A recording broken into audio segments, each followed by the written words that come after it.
In this video, I'll be going over a very simple editing process and checklist that anyone can follow if they want to start uploading videos to YouTube. So if you find yourself spending hours of your own time editing just one single video, everything I'll be talking about in this video is meant for you, and if you want to speed up the entire editing process. So just getting straight into it, I'll be using Premiere Pro for the entirety of this video, but everything I will be showing you will also apply to other editing softwares, whether that be CapCut, Vegas Pro, DaVinci, even the very basic iMovie, you name it. I'll be talking about a more optimized editing process that will make editing videos significantly a lot faster for you. Now, the first step I want to quickly go over is actually picking the music. Now, this is a step that a lot of beginners would skip and wait till the end of their editing process, but picking this first will make the entire editing process 10 times easier for yourself. Now, this is an optional step, so if you don't want to include any music in your video and just keep it, pretty raw and just have very simple editing, then you can just skip to the timestamp that is being shown on your screen at the moment. But if you do want to include music in your videos, then you should continue watching this section. And I say this because picking the music first in your editing process will get you in that mindset on how you want your video to look like in the final product. And this is because music actually sets the pacing, tone, and mood of the video, and you end up editing the exact style that you want it to be. For example, if your music is going to be a lot more slower, chillax, and very lo-fi, then that means that the edits that you'll be creating are going to be generally a lot more similar in terms of the vibe. So this means that edits are going to be a lot more lax. There isn't going to be a lot of heavy transitions. Changes between different scenes are going to be very slow and melodic, and there's probably going to be a lot of extended pauses in your breath when recording the video. But on the flip side of that coin, if you were to choose a music that is a lot more fast-paced, a lot more upbeat energy, and the music is generally very hypey, then that means that the edits that you'll be creating is going to be significantly a lot more faster paced. So what this will mean is that you'll need to include edits that has really quick scene transitions. Your editing has to be every maybe 3 seconds, and your edits would also have to stay in beat with the music to keep aligned with the viewer's expectations. So ultimately, what I'm really trying to say here is that you need to pick the music first so that the editing process becomes a lot more clearer to you and you have a good understanding or clear picture on what type of edits you need to include. Now, if you are just starting out and learning how to video edit, my suggestion in the music is to choose something a lot more lo-fi and a lot more slower pace or chillax, like something like this that is being shown on your screen at the moment, because it's going to be a lot easier to edit towards too, and your edits aren't going to be very heavy and very demanding in terms of your own skills and time. Now, putting music aside, we can finally get into actually editing the video. And this leads me into the second step, which is deleting the dead space from your raw footage. Now, cutting down the entire raw footage is where the majority of creators spend their time on, and where a lot of creators just drop out of YouTube because it takes a lot of time. Now, for raw footage that is around 30 to 40 minutes long, looking to about maybe 1 to 2 hours of your own time of your day to just cut it down into 10 minutes of footage. Now, for a video like this that is being shown on your screen, it is around maybe the 16 to 17 minute mark, but I'll probably spend like 30 to 40 minutes cutting that down. Now, of course, as I mentioned earlier, this is a process that is very lengthy and very tedious, but to make that entire process a lot faster for yourself, I want you to take a look at all the empty spaces that is in the video, something like this, as you can see on your screen, this large space down here, this small space over here, and sometimes even spaces as small as this. I want you to take a look at all of them and just delete it all. I don't want you to bother watching each of the clips that you're cutting and creating something like I'm showing you on the screen at the moment, because you'll just end up wasting too much time watching each of the clips. Essentially, what you want to try to do is focus on getting all of the dead space out of the way so you can focus on the actual edits when you get to that process. So as a demonstration, this is what I'll be doing on your screen at the moment, just cutting out all the dead spaces that I noticed. Some of these spots where the volume is literally at the 0% mark, and an easy way to actually identify where the dead space is, if I can quickly highlight this section right here, is if any of the spaces are really close to the bottom bar right here, I just want to quickly delete it, because I know that I'm not actually saying anything in that section of the video, so it's just going to be a waste of my time if I just hear it and watch that entire video.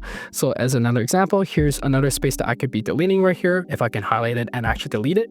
And then here is this one large section which I obviously didn't say anything in this video, so I just want to quickly delete it and do this exact same process until the end of the entire recording. Now you want to do this because people spend way too much time rewatching the clips that they've created, like the ones that I've shown on your screen, and what they're actually doing is they're rewatching it, cutting up pieces of the clip itself, and then rewatching it over and over again. So pretty much what's happening to a lot of people is that they're spending probably 10 minutes on one single clip when you could have been spending all that 10 minutes just cutting out the dead space and making the entire editing process faster for yourself. Now what this actually does by just focusing on the dead space, it improves your editing time because you aren't hopping back and forth constantly and you're focusing on only deleting the dead space. That would of course improve your own workflow and streamline the entire editing process. So if you practice this and only focus on it, not only will you cut down your editing time from 1 to 2 hours to maybe around 30 to 40 minutes, but now you have a finished version of what your video would actually look like. Alright, so after deleting all of the dead space, this is what the final product should look like on your screen at the moment, where you have a lot of these different clips. Now this then leads me into the third step of the editing process, which hopefully would make it a lot faster yourself, and it's to put all the clips together. Now what I want you to do in this step is to watch the entire video from beginning to end, and this is where you want to start selecting the clips that you want to use. If you said a sentence that doesn't really align with what you said, or you just don't like the way that you pronounced it, or you said a mistake in that sentence, then this is the part where you want to delete that clip. But while you're also doing this process, I want you to make a note at each of the time frames that you are going over on where you want specific edits to happen. Now on Premiere Pro, you can actually put a label at each of the time frames as a reminder to yourself, and you can do this exact same thing for a lot of other editing softwares. Now on Premiere Pro, if you want to add a label to your video, all you have to do is go up to the top of your screen, which I don't have recorded at the moment, so stay with me on that. And you have to go to the tab that says markers at the top. Now on this part, you can click the add marker section or click M, which would of course make it easier for yourself, and just click on it. And then now you can have a time frame that is being shown on your timeline or edited sequence right here. So you have a good idea of where you want that edit to be placed. Now, as you're watching the video from the beginning to end, you want to use these labels as a reminder to yourself where you want specific edits to happen. And you can even use a notepad, which I'm going to quickly show you right here on what that could actually look like. A notepad like this, and mark down the times on what kind of edits you want to create for your video. Now labeling your edits reduces your guesswork on what parts of your videos you want the edits to happen at that time, and ultimately this would streamline the entire editing process for yourself. So for the purposes of this video, I'll have 4 different marked locations on where I want edits to specifically happen, but if you were editing this video yourself, there could be upwards of like maybe 10 to even 20 markers on your screen on where those edits should be happening for your own video, but for demonstrations purposes, I'll have these exact 4. Now, after creating all those labels and deleting the clips that you do not want to use and deleting all the mistakes that you said in any previous clips, we can then move into the 4th step, which is actually creating your edits. Now, creating your edits sounds like it's going to take a lot of your time, but it's actually the fastest step in the editing process. And the reason I say this is because in reality, your viewers don't actually care, sadly enough, on how heavily edited your videos are. If your viewers can understand and decipher the value you're trying to bring to the table, then at the end of the day, the edits are only there to help bring up or emphasize or strengthen the points that you're trying to create. So a good rule of thumb is that whatever you're saying in the video is first in terms of value, and then below that would be the edits, just supporting it like that. Now, of course, this is a different case if you are uploading videos purely for entertainment purposes. But for the majority of you guys who just want to start out small and probably grow a business out of it, your edits don't have to be really flashy. So because of this, I'll be showing you 4 different edits that you could be doing that can help express the value you're trying to convey to your viewers. And the first one I'm going to be showing you in this video is making a listicle. Now, making a listicle is a great way to demonstrate all the different points you want to talk about in the video and raise up very specific points you want to talk about in the video. I don't know why I didn't say it in a better way possible, but yeah, a really quick way to make a listicle is just by adding text on the screen. So on Premiere Pro, there is a actual specific button you can click on if you want to create your text, and you just got to click T. It's probably very similar for other software platforms. So all you got to do is just click on your timeline right here or your video preview and just write the text that you want. For the purposes of this video, I'm going to call it a listicle. Now, after that, what I want you to do is, of course, position it in a way that makes the most sense. Right here, I'm just gonna move this right here, and I'm just gonna position this up here because it's visually a lot more appealing to the viewer and just easier to see. And for the purposes of this video, I'm just gonna make it a lot larger so you can see what's gonna be happening. Now, if I want to change up the font style and very specific parts of it, I can go to the left hand side of my screen over here on Premiere Pro and then change the font style. Let's say, for example, I want to use Mont, and then I want to use a heavy font feature of it, and then this is what it will look like. I can also add a stroke to it to, of course, give it a lot more pop from the background, because typically the background wouldn't be very contrasting. So this is something I definitely recommend you to do. And then after that, what we can do in terms of creating a list and all the different points is by creating a new text. So in the same graphic right here, you just want to click on it and then click T again. And then let's say I want to make a point 1 right here, and then I'm just going to position it right under the topic right here. Now, if I want to make more points towards it, I can of course just click Command C, Command V, and I just drag the point down, and then let's call this point 2 because there's no other or better way to describe this point. And then afterwards, I can do another copy and paste and move that point yet again to the bottom of the screen if it would allow me, like that. This is a very simple way to create a listicle on screen, but if you want to add some small animations towards it, what you can do is by going over here and then opening each of the text styles right here and then going down to the positions tab. Now, this is of course changing the positions of the specific text bubbles that you are creating. If you want to make it, let's say, go from off screen to on screen, then you can of course come out of the timeline a little bit more like this, and then create a new anchor point and then move the listicle off the screen, and then now it's going to look like this. A very, very simple animation. Now, of course, you can do something very similar for all the other different texts, but make sure you don't actually copy and paste it, because what ends up happening is that if you were to copy and paste this, all the points that you created would clump together since you are copying the position of the word listicle. So you want to change each of the positions individually so you aren't having any issues with it. So this is point 2, and then after that I can do, let's say, point 1 right here because it's very simple. We want it to be off screen. I want to be going off the screen at the same time. And then for the last step, this would be point 3. We can do this and then have it go off screen as well. And then after doing all that animations, your listicle should look like this. Now, if you want to stagger the animations, all you really have to do is to just change the timings of these points. For example, I can move this one a little bit further back.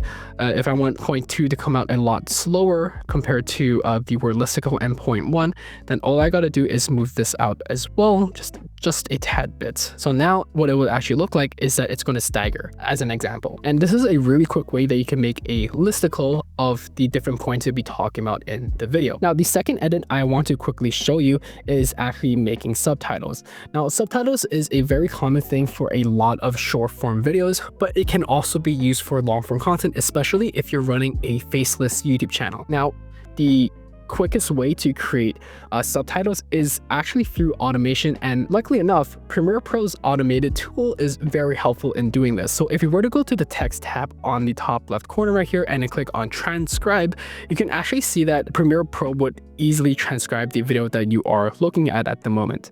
And all you got to do is to create this transcript or the subtitles for this video is just to click the CC tab right over here. And then after you click that, you can of course adjust how the subtitles are going to look. For example, if I don't want too many characters being shown in the subtitles, I can set it to 20. On the minimum duration between each of the text that is being shown, let's say 2 seconds. The gap between each caption, let's say set it to 1 very simply, or maybe even 0. And then we can just create the captions from there. Now, after doing that, you can actually see that Premiere Pro automates the entire subtitle creation process for you, and it's all set at the bottom. Now, if you want to edit each of these subtitles, what you can do is easily just well, this is for Premiere Pro specifically. There's probably some ways to do it in your software, but if we were to go to the workspace and then go to the captions and graphics, we can easily change each of the subtitles or all of the subtitles very simply. All we gotta do is just highlight all of them right here, and you can see we have the specific editing tools that is needed for the subtitles.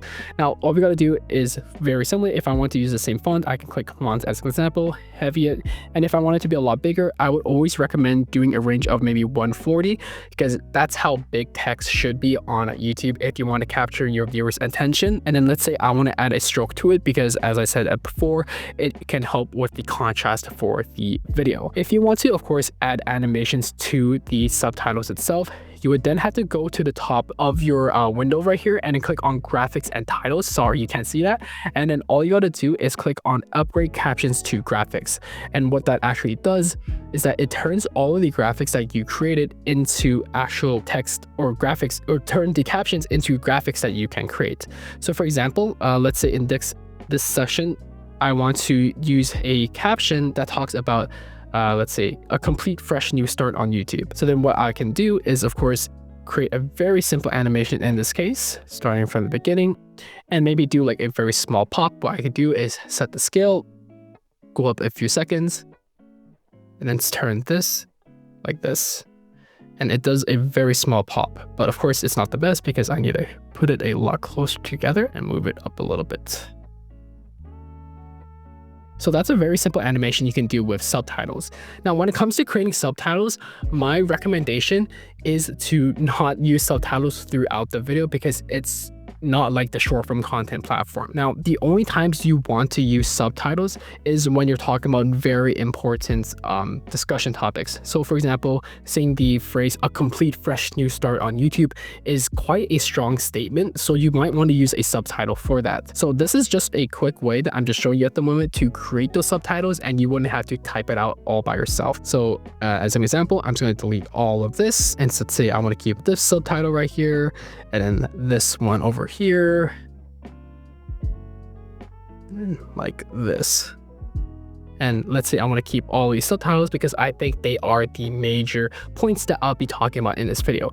But yeah, this is a very simple way to create subtitles and of course save a lot more time for yourself. Now, the next edit I want to quickly show you is actually putting your camera in the bottom right corner of your screen, especially if you are doing a screen share video. Now, to create a screen share or like that screen share effect and put yourself in the bottom right camera, all you want to do is drag your screen share video, let's say, onto your timeline right here, and let's say extend it. Typically Premiere Pro likes to set its own width, so I'm just going to change that real quick. And let's say I want to put my camera in the bottom left corner of my screen right here. So what I would do is actually take the clip that I have right here, and then I just want to crop it in a way that it looks like a circle and very easy to adjust. So you want to go into the effects tab here on Premiere Pro, click on crop, or you can drag it onto the page right here like this. Then all you want to do is click on the circle icon right here and then just drag it on the screen to make a mask. As you can see, the circle crop is right here, and then all you want to do is just adjust it so it's within the range that appeals to you. So like this, and then afterwards I want to set the feather to 0 and then crop out everything. Now, of course, it's just going to look weird because I'm not actually cropping my face. All you have to do to fix this is click on the inverted tab right here, and now you have a small camera that you can put in the, let's say, bottom left corner, top right corner, wherever you want on the screen. Now, if I want to move it, all I gotta do is change the positioning and the scaling right here. So I can just decrease the size right here, and let's move it down to the bottom left corner because that's typically where a lot of people put it.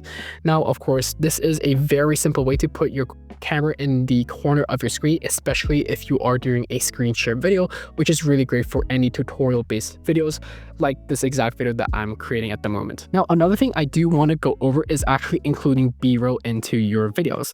Now, at the end of this video, I'll be giving you a more in-depth guide, or I guess a reroute to a different video on where you can actually find free assets to use in the video. But the reason why you want to use a lot of cool b-roll is because it's going to make your videos a lot more entertaining and a lot more relatable to the video or to your viewers, because all this b-roll should be relatable to what the viewer is experiencing. And also, it just makes the editing process a lot faster itself, and you wouldn't have to make a lot of edited sequences. So adding any forms of b-roll is going to be a lot simpler for yourself. Now, some really quick websites I like to use for finding b-roll is website like Pexel, where I can search up something like a walking animation or someone walking, and then I can put all of these free clips into my video itself.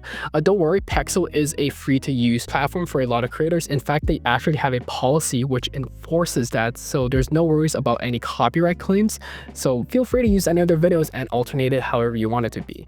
Now, if you're looking for icons that you want to show on your screen, you can definitely don't look at that ad. You can definitely look at a website like this, such as Icon Packs, to find a lot of different icons that you could be using for your video. Now, if you want to completely reduce your editing times, you can actually consider making a slideshow presentation with either Google Slides or even PowerPoint. Now, the reason why you want to use these two different applications is because there is a lot of amazing preset transitions, edits, and virtual effects that you can include in your slide docs. So basically, this cuts down the entire editing process to basically zero, and you wouldn't have to spend so much of your own precious time creating those edits. And plus, there is a lot of amazing online designs that you can download from the internet and use in your own videos. But of course, give credit to the creators and designers who made those slide docs in your video's description. And after creating those slideshows, you can easily screen record your own screen when you're filming yourself talking to the camera and recording your raw footage. Now, this might sound really weird as a solution, but this is actually a very common workflow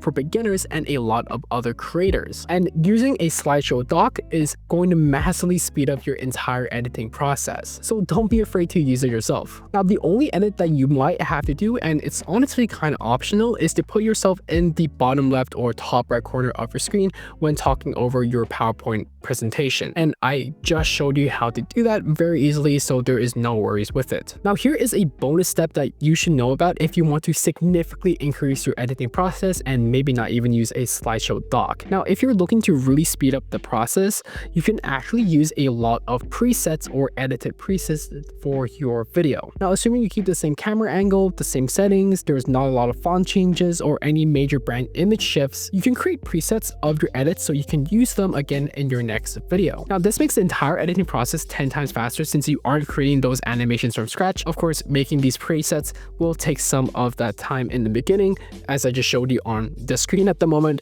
but the scalability of it is unavoidable because you can just copy and paste it wherever you want it to happen. So to save any of the presets of the animations that you created, let's say the listicle right here, all you really have to do is go to the effects control right here, which is of course on Premiere Pro, and then all you got to do is right click on any dead space and then click select all. Now, after clicking select all, you want to right click again and then click on save presets and then name it whatever you want. For the purposes of this video, I'm going to call it the listicle animation, and then you want to click anchor to in out points. And then after clicking on that, what you can do is go to the effects tab right here in Premiere Pro and then click on presets. Now, after that, you can actually find your preset created right here. This is my example right here, but you can find the listicle that you created. And let's say that, oh, you have an empty graphic that has pretty much nothing in there. What you can do very easily is, let's say you want to add a listicle to this section.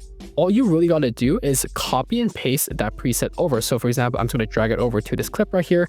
And then now you can see that the listicle is going to appear like that. So creating edited presets is going to save you a lot of time, as you can see on your screen, especially if you're trying to edit a new video. Now, of course, in the beginning, there's going to be a lot of time spent making these edits, but it's going to save you a lot more time in the videos to come because economies of scale, and it's just going to make it a lot faster for yourself. So yeah, definitely use presets. So after finishing your edits and putting all the presets you want into your video, you then want to export the video. But before you get into exporting your videos, you have to remember you need to render it. In a lot of professional editing softwares, you need to render your videos because if you don't, your animations will look very choppy, your audio quality won't be great, your video quality is going to look very fuzzy, and the overall experience for your viewers is just not going to be great. it's going to look like a very poorly made video back in the 2000s. So in Premiere Pro, to render a video, what you have to do is look at your entire sequence and then go all the way to the end and click O. Now, after you click O, you just want to stretch it out to the end where it's perfect. And then afterwards, you want to go to the top of your screen and then click on sequence and then click on render in and out. And then this will take some time to render the video. Now, this may take a while depending on how powerful your computer is, but depending on your computer strength, this can really range between a few minutes to a few hours. As you can see on your screen, my computer really only took a few minutes to edit a sequence like this. So make sure you allocate enough time of your day to let this run in the background. Now, after your video is finally rendered, we can get into exporting. And when it comes to exporting, you just want to follow these exact steps that I do. So for the file name, just name it whatever you want. Location, export it wherever you want. And in terms of the settings, this is what you should be copying. So in Premiere Pro, we have to make sure we click on render at maximum depth and render using the maximum quality. For some reason, this isn't a preset for Premiere Pro, and a lot of creators oftentimes forget about this, so don't forget this yourself. Now, after selecting those two, you then want to click on CBR when it comes to the bitrate settings and set it to, let's say, 8 or even 16. But it really depends on your computer strength. For most people, I would probably say 16 or 8. But for the purposes of this video, we can do 10 very simply. Now, when it comes to the audio, you just want to make sure that you have these exact same settings that is being shown on the screen at the moment.